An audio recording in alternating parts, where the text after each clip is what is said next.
adversaries are innovating themselves. And so we need to kind of get back to the basics of what is really the DNA of the United States Air Force, which is to rapidly innovate and get new capabilities to the warfight so that we can maintain superiority in air and space. If adversaries are innovating, we constantly have to be thinking about how do we maintain air superiority? How do we make sure we can continue to communicate, command and control all of our systems? How do we make sure that whenever a Marine or a soldier on the ground hears an aircraft, they don't even bother to look up because they know it's us. But if any country tries to threaten the vital national interests of the United States or our allies, that we are able to prevail. And maybe they wonder a little bit just exactly what we're doing next.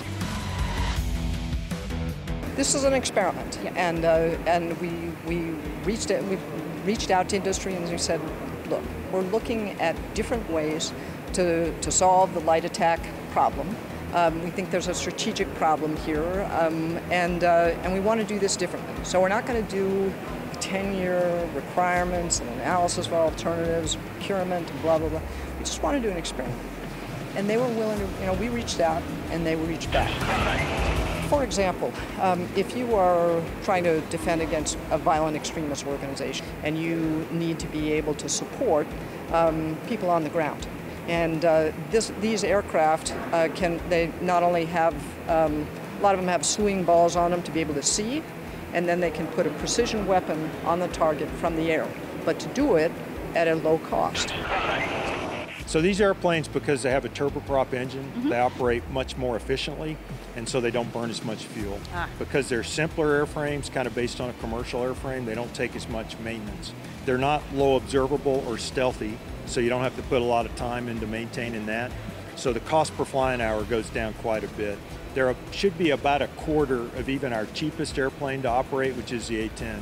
So if I can do that, then I can save that money for the taxpayer, and I can use it more effectively to get ready for all the things I'm asked to. So if you're flying on an F-16 or an F-35, those are very expensive. They're very hard to maintain, very hard to. So a lot of our allies and partners are interested in this because the air tractor, that's a crop duster. It's less difficult to maintain. Very robust for undeveloped airfields, and kind of a plug and play with a lot of the equipment on it.